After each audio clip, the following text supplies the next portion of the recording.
Welcome to the Pet Loss Companion. I'm Ken Dolan-Del Vecchio, and I'm here with my friend and co-author Nancy Saxton-Lopez.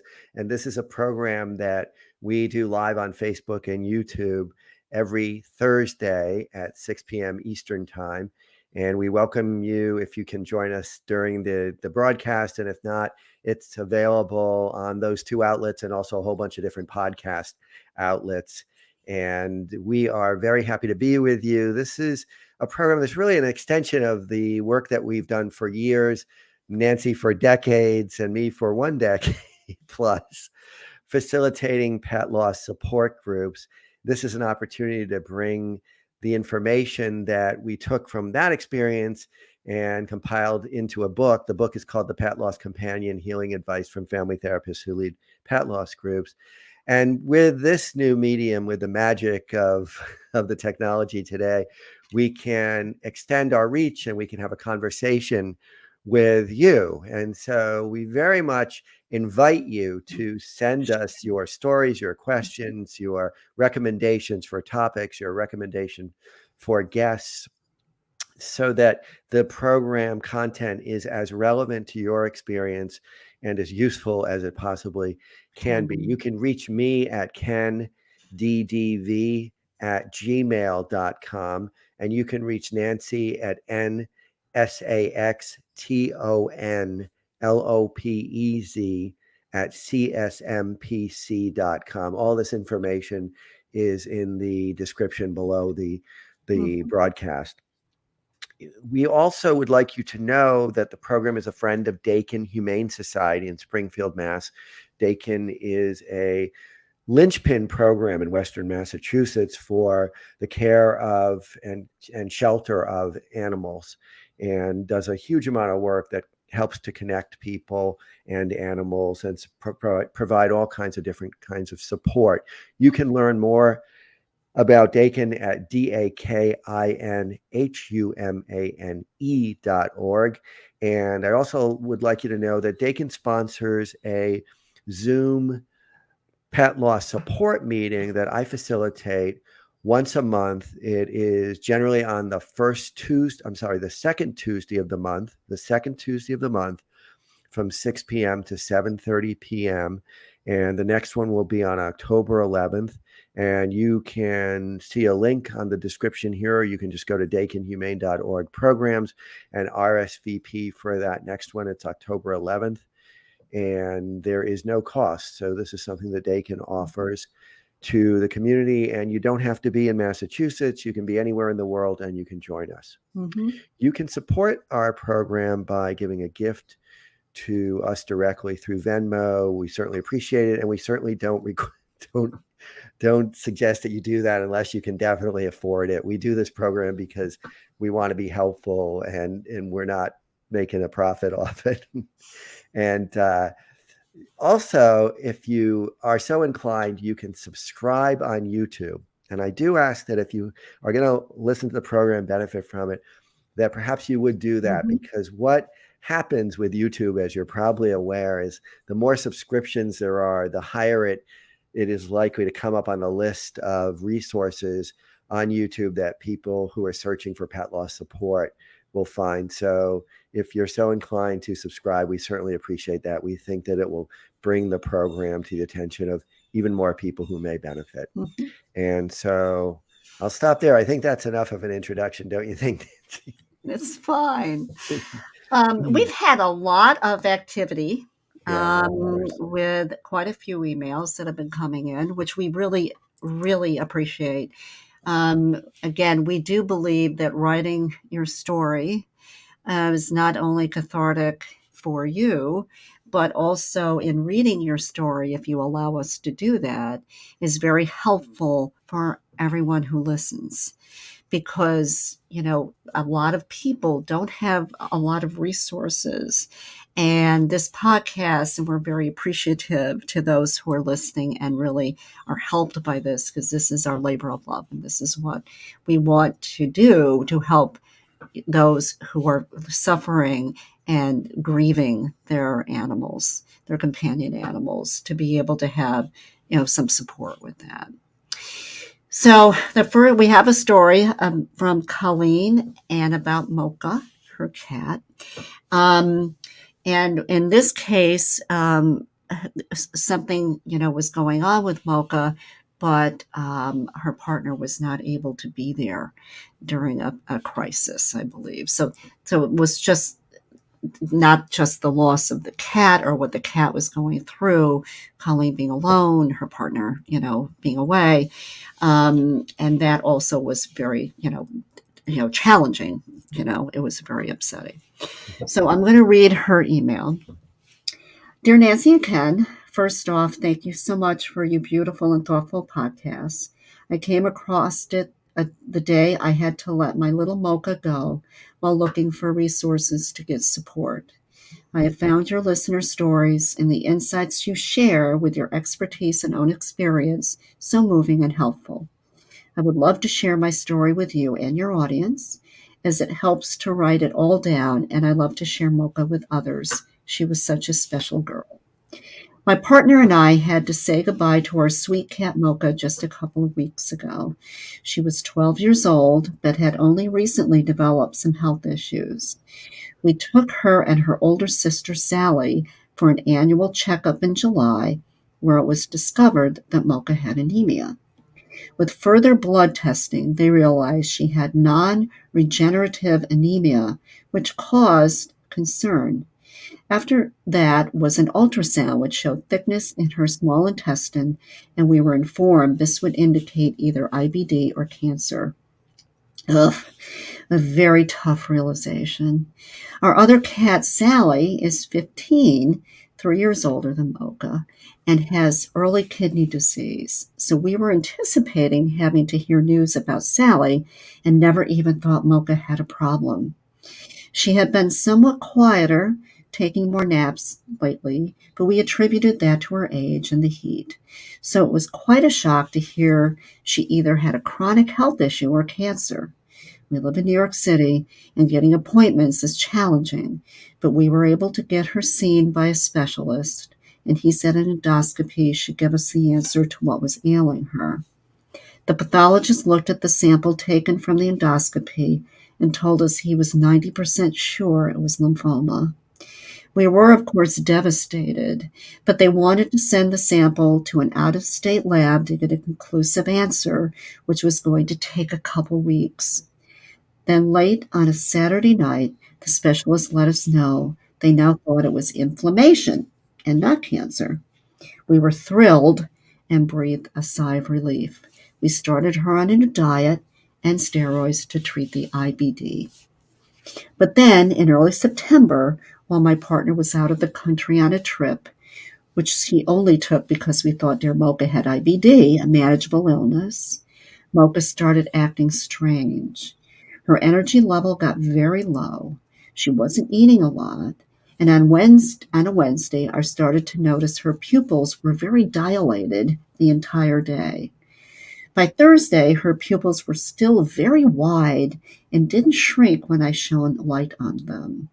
I then saw her stumble into the walls, and she was acting confused. So I decided to take her to the ER. While there, they gave me the news that she had gone suddenly blind. I won't go into every detail, but over the course of 3 days, Mocha had a kidney injury, a big drop in red blood cells, low blood pressure, as well as a lingering cold we assumed was due to the steroid treatment. They told us she would need a blood transfusion. At this point, it felt to both my partner and I, who I had been communicating with via phone, that she was deteriorating to a point that we couldn't let it go on. We got on a 3-way call with a vet, me and my partner in Europe, to ask if the blood transfusion would give my partner the opportunity to see her as she was coming home the next day. We also wanted to make sure that she wasn't in any pain. The vet assured us she was not in pain and said she had hope with the transfusion.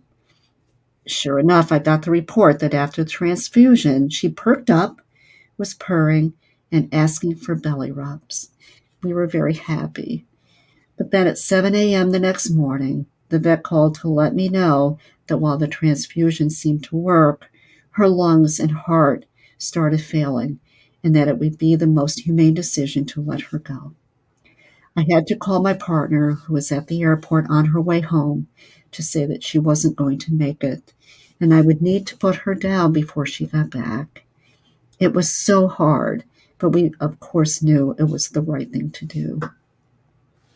I made it to the hospital, and I'm so glad I got to be with her as she made her way to the Rainbow Bridge.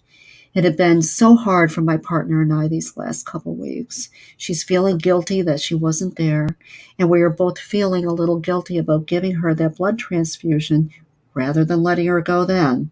It was a bit selfish on our parts, as we both wanted to say goodbye. But we did the best we could, and in the end, we helped ease her pain rather than trying to continue to put her through tests and procedures for our benefit. One thing that has been difficult is that our other cat, Sally, has exhibited signs of missing her little sister. For a few days, she seemed a little anxious, like she didn't know what to do with herself, and her bathroom habits were slightly altered. I had imagined Mocha in the scenario of losing her sister since she was 3 years younger than Sally, but never thought Sally would have to deal with this. But she has been so sweet to us and has been a real comfort. She is currently on my lap as I type and is getting back to her old routines. The house is a bit quieter as Mocha was a little chatterbox, and we miss her cuddles and utterly sweet charm. We know she is still with us, and we have made a little remembrance section of our bookshelf with her ashes, photos, and a paw print. We miss our dear girl, and it's odd because I know she's gone, but it's like my mind weirdly forgets why, and then it hits me. Mhm. She has died, and I won't see her again. But we have our memories with her and loads of videos and pictures. And thankfully, my partner and I are both grieving similarly, so there is no judgment or coldness on that score. Thank you again for your beautiful podcast. I feel like you both just get it, and it is very appreciated. And close is a picture of little sweet Mocha. Where are you? There's Mocha. What a sweet cat. Beautiful eyes. Yeah, I wrote to Colleen and told her that Mocha reminds me so much of one of my most special cats whose name was Phoebe. Yeah, it looks just like her. Quite a story, right? Quite a story. Quite a story. So, one of the things that we see so frequently is this question of, did I do something that was selfish? Yeah. and and of course, what they were doing was trying to bolster her and hopefully give her some more time and Yeah. maybe get her even to a better level of health, and at the same time give time for her, for Colleen's partner to get back in order to at least say goodbye if that was going to be the case. And it never fails, though, that people who are so conscientious will somehow find a way to ask if they're being selfish, to ask if we're being selfish. And then there you see it. It's yes. And it's one of those things, you know, they went through kind of a short period of time, Hmm. when Mocha was diagnosed, and then they thought the diagnosis was different, and they went through treatment, and all of a sudden, I mean, the partner wouldn't have gone away, right? If Right. she was believing, or they both knew that Mocha was sicker than she was. And all of a sudden it happens, right? Yep. And so when you go through that level of anxiety, Hmm. because you can't really think straight either, right? Hmm.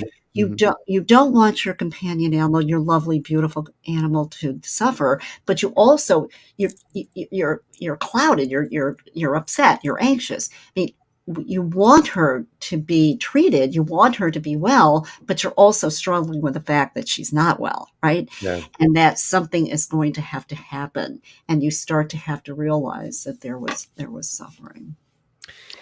Yeah. And again, I mean, this is very common that Mhm. we think that a pet is ill, but fairly stable. So they thought they were operating under the understanding that she most likely had irritable bowel Right. syndrome or Disease. Right. disease, Disorder. Mhm. and that, or inflammatory bowel. I'm not sure exactly IBD, but nothing that was potentially terminal. Dangerous. Right. And so, and we've probably all been there at different times. I know Mm. I've been there You've when been there. I know you have. I've been on a trip and you think everything's stable and you've done everything that you've been advised to do by the veterinarian, and then your animal's disease goes completely haywire and they die. Well, And it happened with you and Tim, right? Tim was away. with me, with Right. Tim, with Mhm. Isabel, he was Right. away. It happened with both of us. With Jack, we were both away Yeah. and traveling. And there's something particularly sad about that when you're not able to actually be present. It's Oh, great I that know. Colleen was able to be present. And it sounds like they're doing everything you can do to Mhm. move forward. It's just a very, very challenging thing. And one of the things I always come back to is there's just great uncertainty. Yes. Right? Our animals can't talk to us. No. They we have to go with whatever physiological tests can be done to give the best picture of what might be going on. And also, even in human beings, oftentimes there's no clarity about No. what the Right. diagnosis is, what the course of illness is going to be, and so we just have to ride along with a huge amount of uncertainty, which is incredibly And anxiety producing. exactly. I mean, even, veterinarians, as well as human doctors. I mean, medicine is not, you know, known necessarily. I mean, you can make a diagnosis. Obviously, the veterinarian make a diagnosis. Oh, it's inflammatory, and that's better, obviously, than cancer. Now, all of a sudden, Mocha, though, went blind. She had kidney issues. I mean, there was a whole bunch of things that they found out. The red blood cell count, I believe. There was Yeah. something that was going on with her at that moment, right? All of a Mhm. sudden. Now, we don't know what that was, right? We don't. I Right. mean, does that sound like lymphoma? I'm not sure what the what Right. the symptoms or the behaviors are would be with lymphoma. But again, also our animals don't necessarily talk to us. They don't tell us, right? We And a don't lot know. of times they're very, very sick and they die pretty suddenly, Yep. and we don't know. Yep. Yep. They don't tell us. In the wild, they have to be very self-protective. Yep. They're very stoic until Mhm. they can't be stoic Right. anymore. And so they're doing the best they can.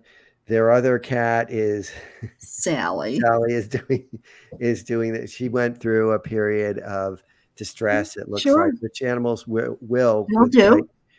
with a lot of regularity. Sometimes they do, sometimes they don't. It kind of depends on their relationship and their temperament.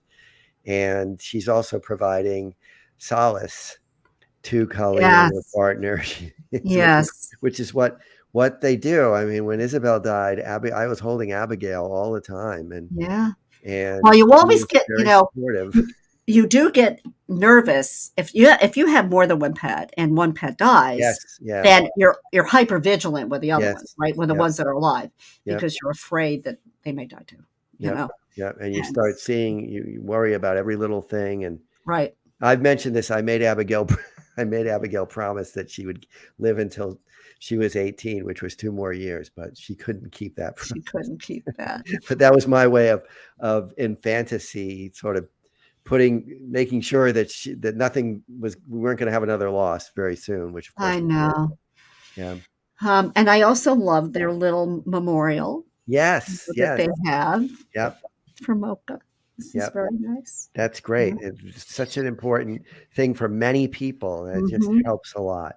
Oh, we've So had remember in the group, we had some shrines. People yep, brought in their shrines, I yep, think, yep, you absolutely. know? Yep. Mhm. Which is Altar, shrine, absolutely people fine. call them all kinds of different things. Yeah. Absolutely fine. So we wanna thank Colleen for Yes. sharing that story with us, and we send kind, loving wishes to her and Mhm. her family so that we know that this is still fresh, and so it might still be a very fragile time. And we Yeah. also hope that Sally, you know, hangs in there for a little. Sally's with them for some time. Yeah. So we've gotten a number of stories and questions from people. We're going to kind of put these into we're going to put them into a brief discussion here about what happens when a relationship breaks up and one person gets custody of a pet and the other one is moving and they're not necessarily going to be able to see that pet.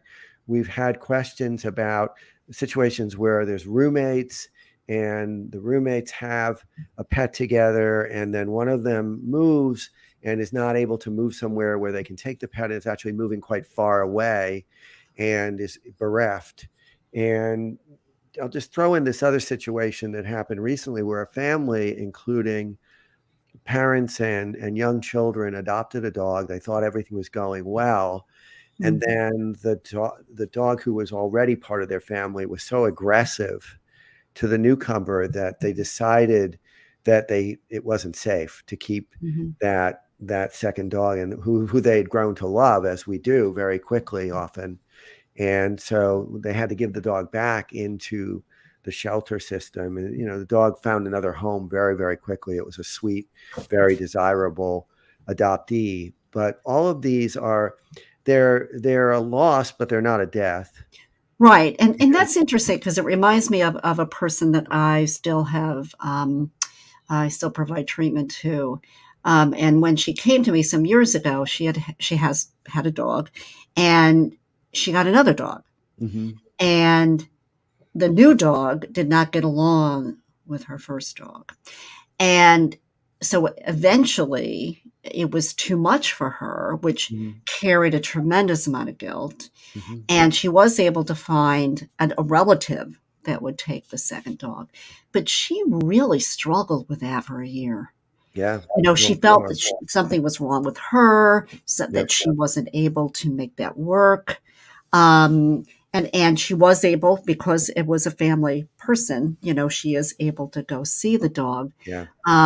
once in a while. But it still bothers her when she sees Sure. the dog. It brings up, why couldn't this work, Yeah. right? Yeah. Yeah.